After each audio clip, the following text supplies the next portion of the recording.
लगता है मन ये सोचने जीवन की हर एक मोड़ पे आधी आधी मिली सारी खुशी मुस्कुराए ही थे चुप हो गए। जिस घर में आंगन में रहूं उसकी भी होकर मैं ना हूं। कैसे कहूं किससे कहूं कि मैं इस घर की छोटी बहू। यहाँ के कार्य मेरे दायित्व है और प्रभु की सेवा करना मेरा कर्तव्य। अब मुझे मेरा कर्तव्य पूरा करने दीजिए और आप भी अपना कर्तव्य निभाएं।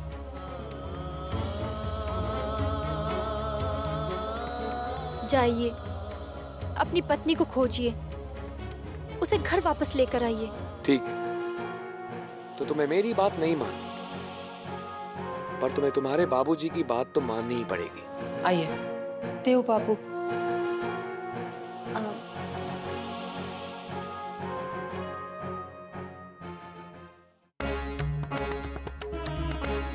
बाबूजी, राधिका मिल गई है।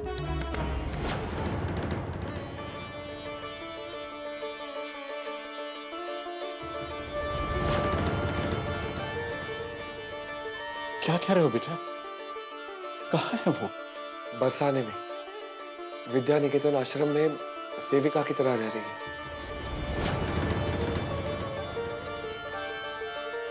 आप उसे स्वयं मिले दामाद बाबू? हाँ बाबूजी, दरअसल वो हमारा ही, मेरा मतलब है पुरोहित ट्रस्ट का ही आश्रम है। राधिका को भी ये बात पता नहीं थी। मैं वहां मठ के काम से गया था तो राधिका मुझे वहां मिल गई।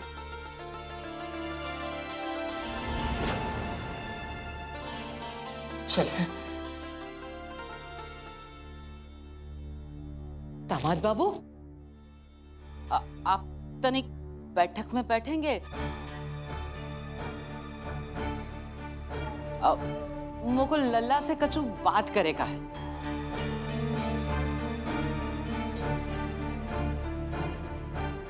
बहुरिया, दामाद बाबू को चाय तो पिला। परंतु कोई बात नहीं बाबूजी, मैं बाहर ही हूं।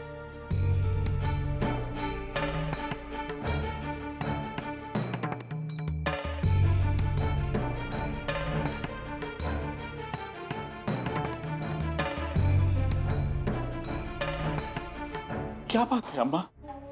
ला, अभी तोरा शरीर पूरी तरह से स्वस्थ ना हुआ है। ऐसे में बाहर जाने का ठीक रहेगा का? अम्मा, मैं चलने की अवस्था में हूँ और फिर मैं अकेले थोड़ी जा रहा हूँ अम्मा। दामाद बाबू मेरे साथ हैं। ला, हम कह रही हैं जावे की जरूरत ही का है। अर्थात? अरे वो छोरी अपनी मर्जी से घर छोड़कर गई है। गई तो भली गई। अरे उनको हम सबके जीवन में काहे वापस लौटाए रहा है लल्ला। वो छोरी आश्रम में है, भगवान के संरक्षण में है। अरे वो वापस ही घर में आवेगी तो अपने साथ 100 परेशानियां और लौट आवेंगी। हम तो कह रही हैं कि हमारी विशाखा ने जो घर छोड़वे का घड़ई कदम उठाया है वो राधिका के कारण ही। बस कीजिए अम्मा, बस कीजिए। आप अपनी तबीयत का ध्यान रखिए जी, ऐसे क्रोध मत कीजिए। क्रोध न करो। मेरी पुत्री का समाचार मिला है, मैं उसे लेने जाना चाहता हूँ। अम्मा इस प्रकार की अनर्गल बातें करके मुझे जाने से रोक रही है। अरे वो तोरी बेटी ना है, विशाखा तोरी बेटी है। विशाखा तोरा अपना खून। मेरी स्वयं की पुत्री ने सदा मेरे माथे पर कलंक ही लगाया है। और उस बेचारी राधिका ने सदैव मुझे संभाला है। यदि ये सोचकर मैं उसे लेने ना जाऊं कि वो मेरी स्वयं की पुत्री नहीं है, तो धिक्कार है मेरे पिता होने पर। मुझे भी प्रभु को मुंह दिखाना है अम्मा। मैं इस घर के सौभाग्य को अवश्य लेने जाऊंगा।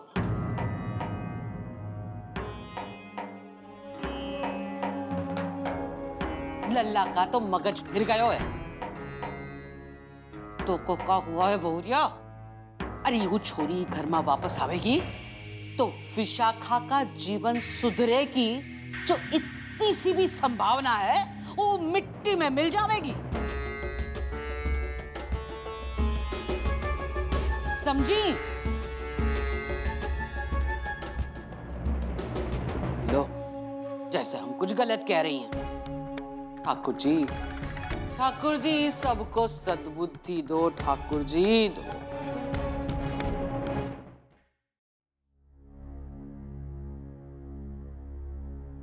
चलो बेटा, अब मैं एक क्षण भी यहां व्यर्थ नहीं करना चाहता। मुझे आश्रम ले चलो, अपनी बेटी के पास। सुनिए, आपको चाय के साथ दवाई लेनी है जी। देवकी जी, मैं अपने स्वस्थ होने की औषधि ही लेने जा रहा हूं। आप चिंता मत करिए, राधिका के वापस आते ही मैं पूर्ण रूप से स्वस्थ हो जाऊंगा। चिंता न करें। चलो बाबूजी, माँ जी की बात मान लीजिए, दवाई खा लीजिए। नहीं नहीं बेटा, अब मैं एक क्षण भी व्यर्थ नहीं करना चाहता। चलो बाबूजी, दवाई खा लीजिए ना। पर बेटा मैं तो। बैठ जाइए ना जी। बैठ जाइए बाबूजी। आप समझते क्यों नहीं है? राधिका के लौटते ही मैं पूर्ण रूप से स्वस्थ हो जाऊंगा। लाओ।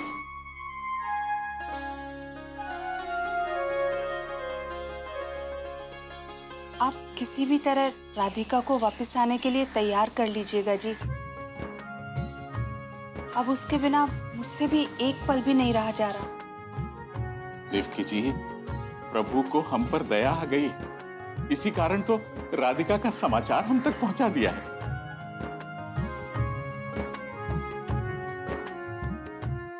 बाबूजी, अपने आप को संभालिए जी। इस हालत में इनका बाहर जाना ठीक होगा क्या?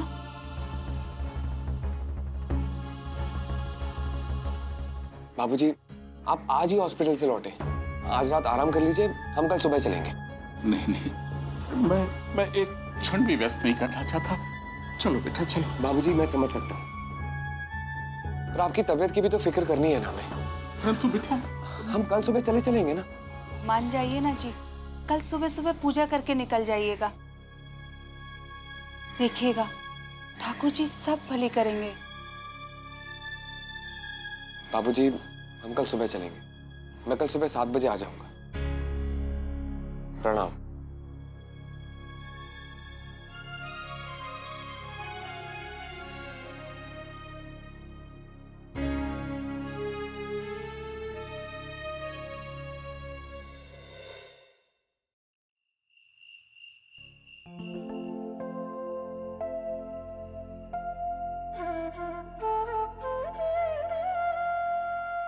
कावेरी, चलो सो जाओ। दीदी अभी मुझे पढ़ना है। सुबह उठ के पढ़ना, ठीक है? दीदी कहानी सुनाओ। कहानी? हमें भी कहानी सुनना है। आ जाओ।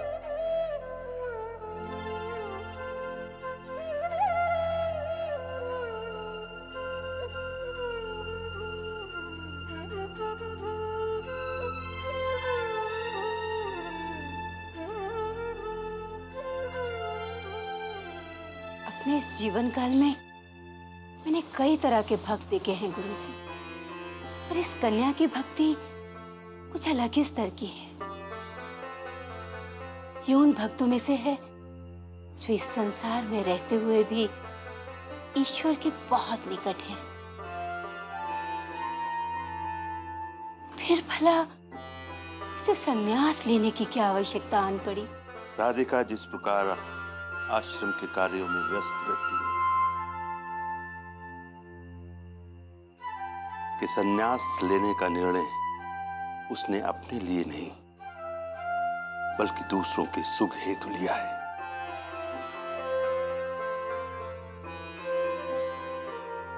जाइए, रात काफी हो चुकी है, आप भी विश्राम कीजिए। राधे राधे। कहानी खत्म हुई। चलो अब सो जाओ, सुबह जल्दी उठना है। जाओ।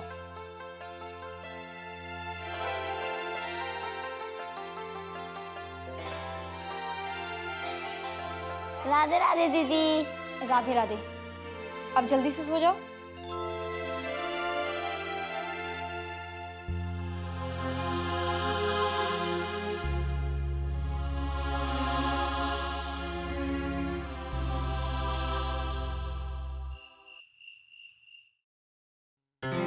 अरे भैया, आ गए आप? अरे हम तो बहुत देर से इंतजार कर रहे थे। विवेक भैया भी अभी सोने गए, हम उठाते हैं उन्हें। बिरजू, राधिका मिल गई है। हैं? कब, कहाँ, कैसे? हमारा जो आश्रम है ना, जिसके बाजू में हमने जमीन देखी थी मठ बनाने के लिए, बस वो उसी आश्रम में रह रही है। रह रही है मतलब? आप वापस नहीं लेके आए उन्हें? नहीं, उसने आने से मना कर दिया। पर मैं कल सुबह बाबूजी के साथ वापस जा रहा हूं आश्रम। वो बाबूजी को मना नहीं कर पाएगी बिरजू। वो लौट आएगी, वो जरूर लौट आएगी बिरजू। भैया, विशाखा भाऊजी का कुछ पता चला?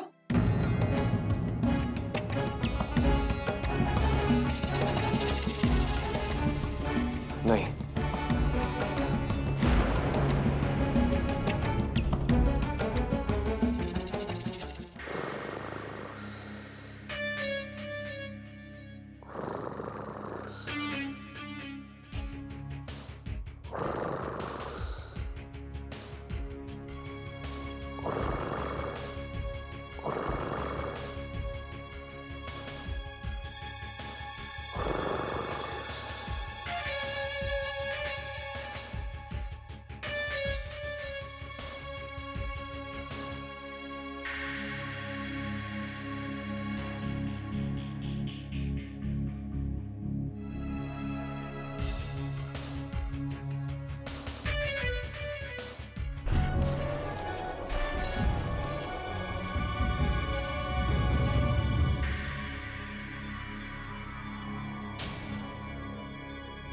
कैसा घर है इसका?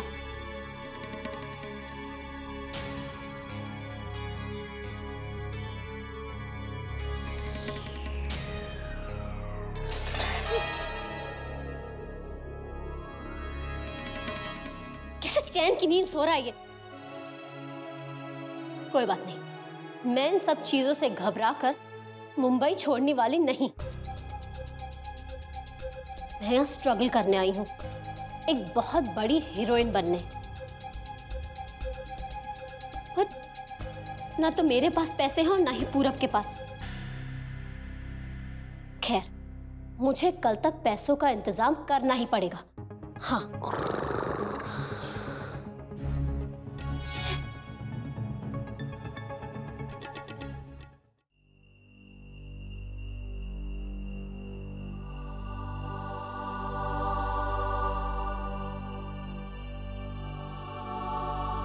राधिका,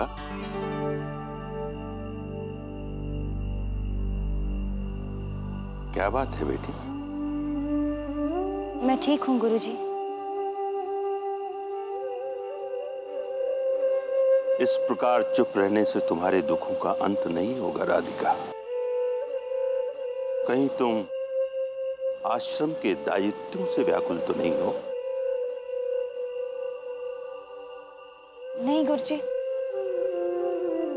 ऐसी कोई बात नहीं। देखो राधिका,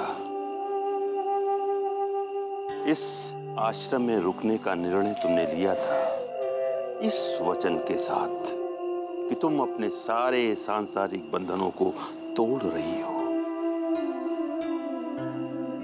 लेकिन तुम्हें देखकर बार बार प्रतीत होता है मुझे कि तुम अपने अतीत से लड़ रही हो। और ये लड़ाई बाहर ही नहीं, तुम्हारे अपने मन के अंदर है। बेटी, जब तक तुम अपने अंतर्द्वंद को जीत नहीं लेती, किसी भी बाहरी युद्ध के लिए स्वयं को तैयार नहीं कर पाओगी।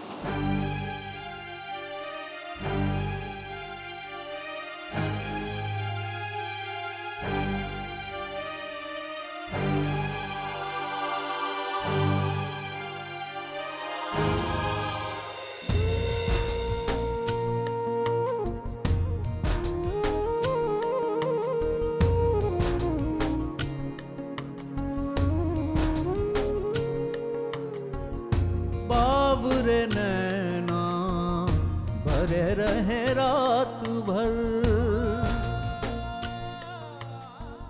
तुम्हें वापस आना होगा राधिका, उस घर में जहां तुम्हारी जरूरत है,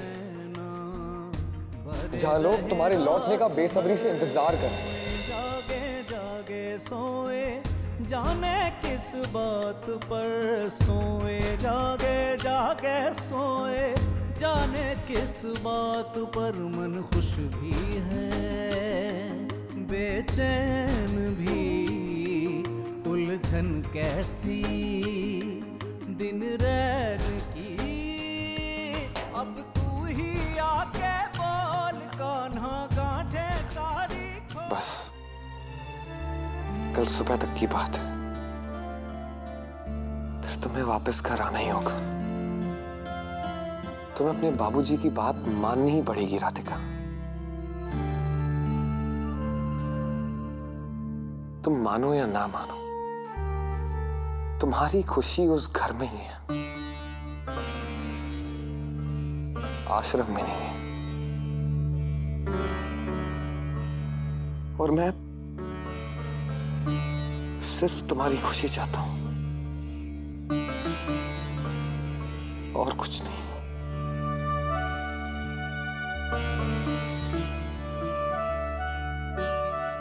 कान्हा, आप मेरे साथ हो ना?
करो, खूब स्वागत की तैयारी करो। तो कलेजे का टुकड़ा आ रहा है ना वापस। अब तो तू के लिए 50 व्यंजन भी बनावेगी। अम्मा जी, मुझे तो पता ही नहीं है कि राधिका के पसंद के व्यंजन क्या है। मैंने कभी पूछा नहीं और उसने कभी बताया नहीं। वो बेचारी तो जो बचा खुचा उसे खाने के लिए दिया जाता था खा लेती थी, जिस हाल में रखा जाता था रह लेती थी। आज मैं इस बिस्तर पर नई चादर बिछा रही हूँ, ये जानते हुए भी कि मेरी बच्ची तो आकर जमीन पर लेटेगी। मैं राधिका की खुशियों के लिए क्या करूंगी अम्मा जी? उस बेचारी ने तो हमेशा दूसरों की खुशियों में अपनी खुशी ढूंढी है। बहुत बहुत भाग वालों को मिलती है ऐसी बिटिया। बस बस बस बस करो। ऊके प्यार ने तो को अंधा कर दियो है। अरे तो को पता भी है तू जो कुलक्षणी के स्वागत की तैयारी कर रही है वो अपने साथ ढेर सारा बुरा भाग भी लेकर आवेगी। बस कीजिए अम्मा जी, मैं बहुत दिनों बाद अपनी बच्ची से मिलने वाली हूँ। पता नहीं इतने दिनों तक किस हाल में रही होगी बेचारी। करो करो जो करना है सो करो करो।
कहाँ चली गई थी बेटी अपने बाबूजी को छोड़कर?